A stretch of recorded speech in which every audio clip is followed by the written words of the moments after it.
Bismillahirrahmanirrahim. Qala al-muallif rahimahullahu ta'ala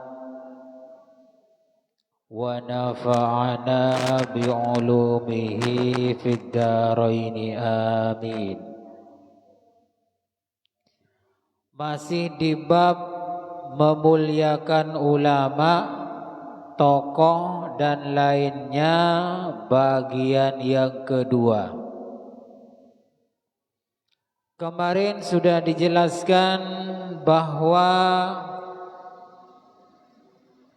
akhlak yang baik itu diantaranya adalah memuliakan ulama, tokoh dan orang yang memiliki kelebihan. Mereka semua harus didahulukan daripada yang lainnya. Karena yang dipandang adalah keistimewaannya, seperti ilmunya, ketokohannya, dan keutamaan yang dimiliki. Kalau yang lain kenapa tidak didahulukan? Karena tidak ada keistimewaan pada dirinya. Qala Allah Ta'ala, qul hal yastawil ladzina Qul hal yastawil ladzina ya'lamuna wal ladzina la ya'lamun. Di sini Allah Ta'ala berfirman, katakan Muhammad, apakah sama orang yang berilmu dengan orang-orang yang tak berilmu? Ini namanya istifham ingkari. Pertanyaan yang sudah jelas jawabannya, walaupun tidak dijawab, orang sudah ngerti semua. Pertanyaannya, apakah orang-orang itu dan orang-orangnya adalah tidak sama. Orang berilmu itu pasti tidak sama dengan yang tak berilmu dalam segala hal. Dalam beribadah juga begitu. Orang berilmu pasti ibadahnya mengikuti aturan. Orang yang tak berilmu kebanyakan ibadahnya tak mengikuti aturan. Seenaknya sendiri, pokoknya ibadah. Kadang-kadang punya aturan sendiri. Ada orang alim, orang pintar, kalau sholat ya tepat waktu, ya tidak mendahului, ya tidak mengakhiri. Artinya pas waktunya, ya zuhur, asar. Kalau orang awam kadang itu membuat waktu sendiri, membuat aturan sendiri. Karena keburu tidak menggunakan ilmu, akhirnya sholat zuhur duluan sebelum masuk sholat zuhur. Sholat isya duluan sebelum sholat isya. Kalau ditanya kenapa kok sholat isya duluan, kesusu. Loh, kok kesusu alasannya? Iya, kan Allah sudah tahu kalau saya kesusu. Begitu. Pandi atau rantibi. Ini bedanya orang yang berilmu dan yang tidak berilmu. Begitu juga orang yang berilmu, semakin banyak ilmunya, apalagi semakin usianya semakin banyak, bahasa yang digunakan ketika berkata atau bertutur kata, berbicara dengan orang lain, itu semakin halus, semakin indah, semakin enak didengar. Lihat orang berilmu kemudian sepuh, pasti ngomongnya itu enak, lembut di telinga, kedengarannya itu enak, walaupun tujuannya itu tidak mengenakkan, tapi cara menyampaikannya itu enak. Ini kalau orang yang berilmu. Kalau yang tidak berilmu, das gerudus ya. Kalau ngomong seenaknya, tidak ngurus orang lain itu tersinggung atau tidak. Ini bedanya orang berilmu dan yang tidak berilmu. Kemudian apalagi perbedaannya orang yang berilmu dan yang tidak berilmu? Banyak sekali. Cara berakhlaknya.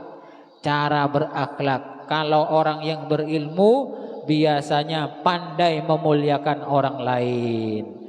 Tidak suka menghina atau mencaci orang lain. Ini kalau orang berilmu. Tapi kalau orang yang tak berilmu, pandai menghina orang lain, pandai mencaci orang lain. Lihat wes di masyarakat beda-beda sekali.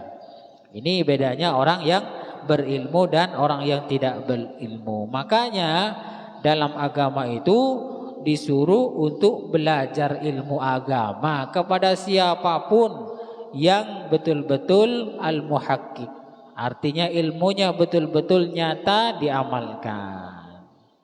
Karena orang yang mau mencari ilmu, Allah Ta'ala berfirman, "May yuridillahu bihi khairan yufaqihu fiddin." Allah Ta'ala ketika menghendaki orang itu baik, maka Allah Ta'ala akan beri pemahaman agama yang benar.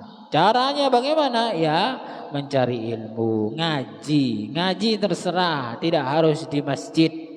Boleh di TV, boleh di YouTube, boleh di majelis taklim, terserah. Yang penting ustadznya itu betul-betul mengamalkan ilmunya. Nah, ketika sudah mau ngaji, karena Allah menghendaki baik, maka dia akan dapat ilmu, kemudian ilmunya itu diamalkan. Kemudian ketemu lagi ilmu yang baru, diamalkan lagi. Begitulah seterusnya. Karena Allah menghendaki baik, maka diberi pemahaman ilmu agama. Caranya yo ngaji. Nah, pertanyaannya kalau tidak mau ngaji itu bagaimana?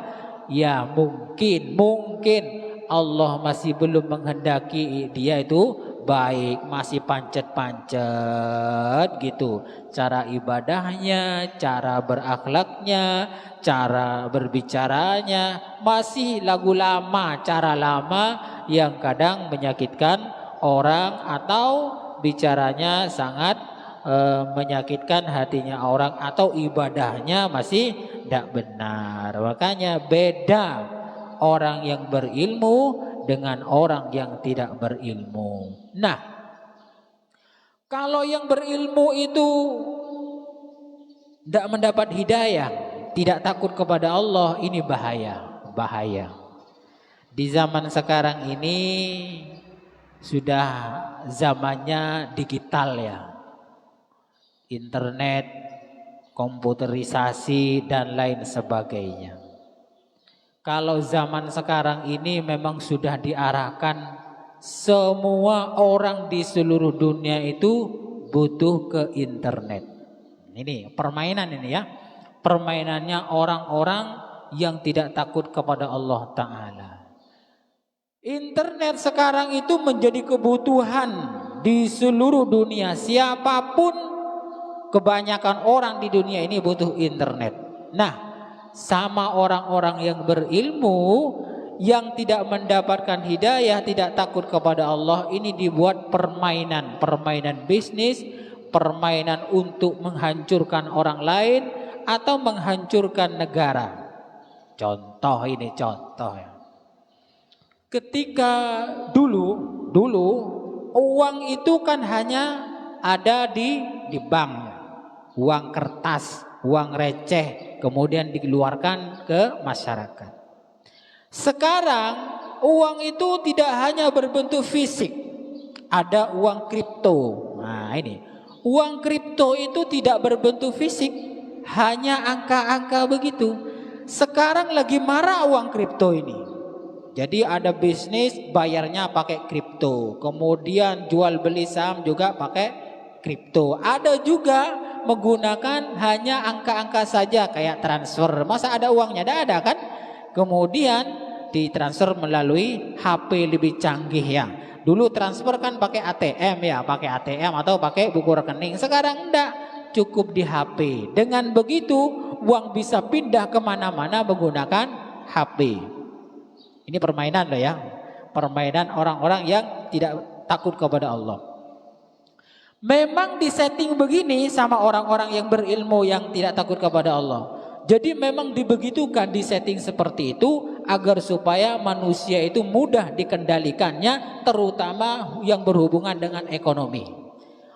Negara yang kuat pasti ekonominya yang adalah kuat.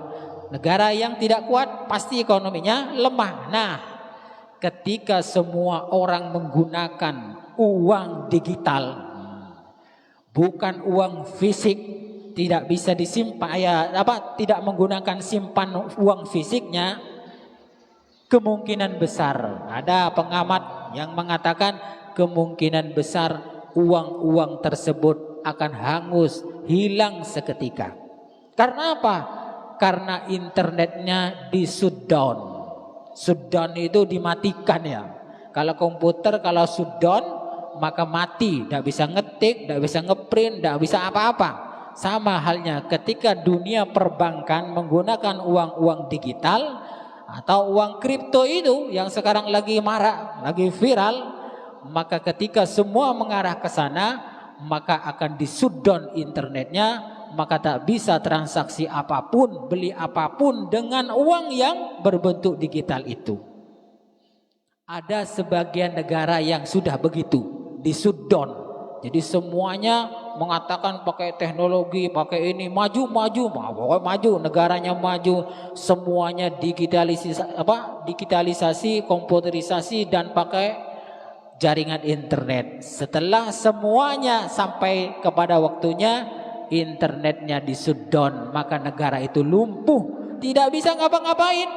Termasuk presidennya, pemerintahnya pun tidak bisa. Ada sudah negara yang begitu. Saya tidak nyebut nama, takut nanti ada hal-hal yang kurang baik. Jadi begitulah kehidupan di dunia, yang pintar dan yang bodoh beda ya. Kalau yang pintar itu takut kepada Allah, maka ilmunya digunakan untuk mendekatkan diri kepada Allah. Tapi kalau orang pintar itu tidak takut kepada Allah, maka dipastikan ilmunya dibuat untuk melemahkan orang lain, melemahkan sebuah negara, untuk menghancurkan dan melumpuhkan sebuah negara. Kalau sudah lumpuh, nggak bisa ngapa-ngapain.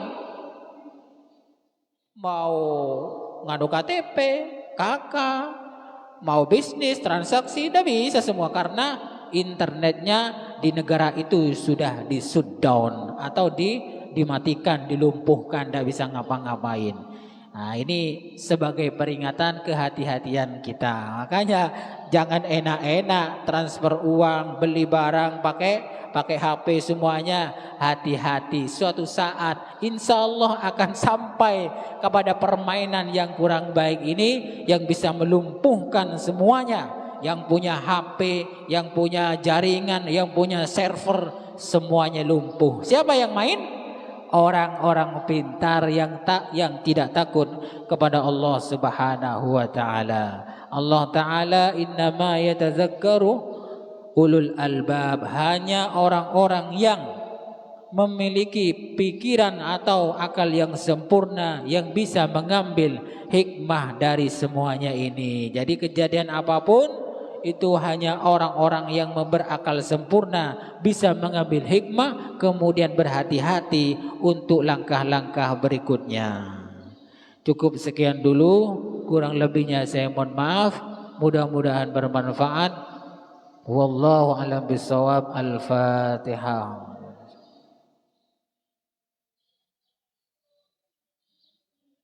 Assalamualaikum warahmatullahi wabarakatuh.